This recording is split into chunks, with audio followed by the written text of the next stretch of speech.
Imagine arriving in a new country surrounded by different languages, backgrounds, and challenges. Exciting, right? But also, it's a bit overwhelming. Whether it's making new friends, adapting to academic expectations, or simply finding your food that is comfort for you. Being an international student has its ups and downs. But relax, you're not alone. We will jump into real tips that will help you not just survive, but truly succeed in your new home away from home. Let's get started.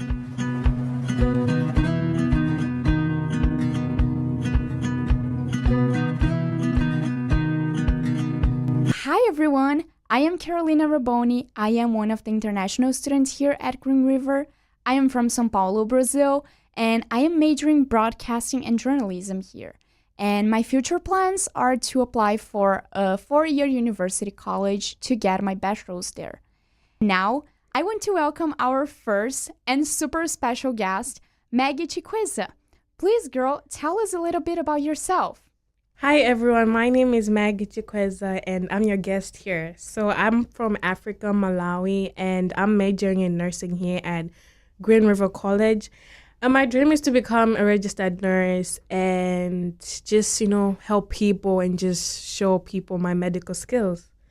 That's great. Thanks for sharing.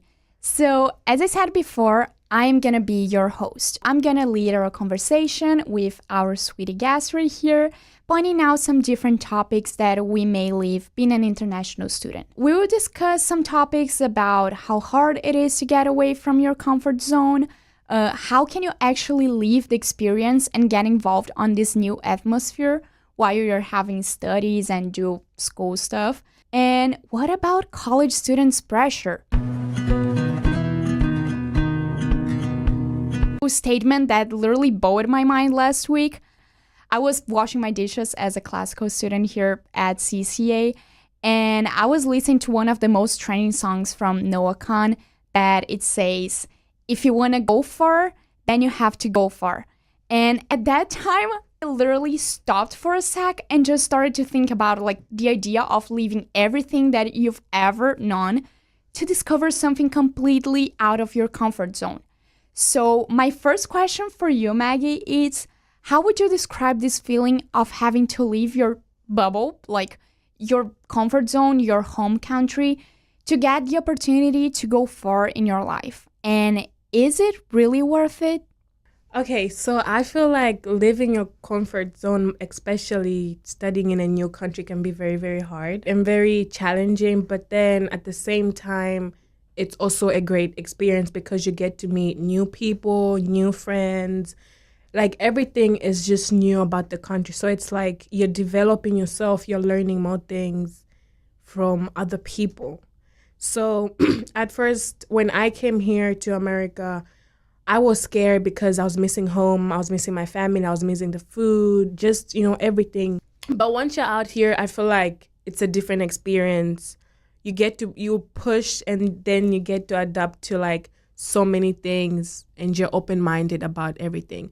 So it's hard at first, but then it's just a motivate that you have to keep going and never give up. Yeah, and as an international student, particularly saying I did my research before coming to live in a completely different place to what I used to. And I hope you did the same, Maggie. Yes, I did. But to see what was interesting here, apart from Seattle, of course, that everyone already know, and my obsession actually with Twilight, knowing that I would be living in the state where the saga was filmed. But jokes apart, I had no idea how diverse the state is and how many interesting things it has to offer to us. So I want to know about you, what do you do for fun here? And what do you like the most, about Washington State and a place to live? Would you recommend anything special in Washington State to anyone who wants to visit here? In Washington, I love hiking, visiting local places like restaurants. There's so many outdoor activities to do here. And I feel like Washington is a good place for nature because the weather is bipolar, as we know. It's always rainy, it can be sunny one day. So I feel like that's just a perfect way to engage with the community and really see how nature is here. So you can literally go to like a park, you can go to the beach, just hiking and just seeing the mountain here. So it's a really nice place, and definitely I would recommend people to come study or like live here because it's just a good place and it's just so beautiful. Yeah, you're right. And as you were talking, I just remembered like a funny moment in my life that was like thinking about these places to visit here in Washington. And there was one time that I took all my study materials to my two math midterms with me in a road trip with my friends. That was at least like 5 hours and a half road trip round. So then I could enjoy the experience to know a new place with them and have a little bit of fun in my life. But also, I wouldn't waste 5 hours of my day without studying for my next midterms. So, in your case, I know that you're majoring in pre-nursing as you told us before, and I know that you have like a very complex study schedule and that you must keep like your grades up to good standards because I know it's such a competitive major. But also, as everyone here and every human being, you need to have some times to relax yourself and like have fun with other people that you may like. And you need to have time away from studies and exams to be able to relax when you can. Like with this, you can definitely like have a balance in your life, comparing your studies, your free time, things that you like to do when you're alone or maybe with your friends. So, how can you balance this? Like, how can you balance your study, your work? You can explain a little bit what you do here on campus and your social life. Maybe sometimes you get a little bit overwhelmed and maybe fail on your balance. Okay, so balancing everything can be very tough, especially I'm majoring in nursing, as you said. So I work on campus as an RA, so that's a resident assistant, which helps me stay connected with my residents and with my friends because I have residents that are my friends. So it really helps me like stay connected to them.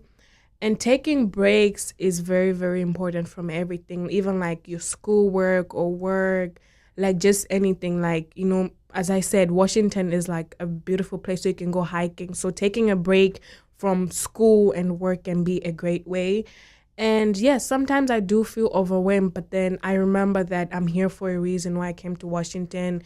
I'm trying to be a registered nurse, but then I always tell myself that it's okay to settle down and recharge and get back up. Yeah, totally. And talking more about specifically your emotions, it is impossible to control everything all the time. We know that. And at some point, we will get out of control and maybe out of your routine that you've planned like your whole week, what we're gonna do in special times of the day and in your different areas of life too.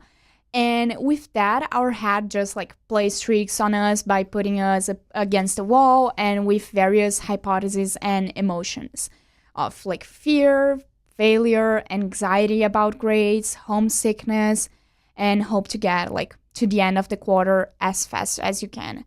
And in the meantime, many college students in particular get into a circle of like negativity where one negative thing leads to another, then creating a huge atmosphere of like bad situations. So, how can college students effectively manage their emotions when life changes, disrupts their routines, and what strategies can help prevent of the cycle of negativity that often arises from stress and anxiety during academic pressure? I feel like managing emotions during stressful times is very, very hard. But I found out that it's all about the way you feel and you accepting it like, okay, I feel sad at this time. When I get homesick, I reach out to friends and family. For me, it's like it just makes me know that I have people that love me and that are there for me. So me being homesick kind of goes away. I also like to like write down how I'm feeling at that moment because it just helps. I don't know how, it just peace and quiet time just for me and to write. And another strategy that I would say is just take a deep breath, go for a short walk, and just know the things that make you happy and know that you're going to get through it no matter what happens. That's beautiful. Thank you so much for sharing. We've got some key points here, like international students who go through moments of huge excitement and fun times, enjoying every moment they can of like this new life and new things that they can explore all the way around, but who at the same time have to know how to deal with emotions and internal conflict. Realizing that it's okay sometimes, as Maggie said, to get out of your routine and try to breathe a little bit so that everything cleans up and you see the real problem and not the one that your head has created 1,000 times bigger. So I would love to thank Maggie so much for taking on this experience and facing it with me, even when we were definitely freaking out here to do this side about the outcome. But please, if you identify with any of the points we've covered here, please leave them in the comments or maybe send us a message and we'll try to answer you as quick as we can. Give us a like and follow us on Instagram or TikTok or other social medias that Maggie wants to share. My Instagram is Maggie_.xx. Do you have TikTok? Yes, I do. My TikTok is Maggie_.04.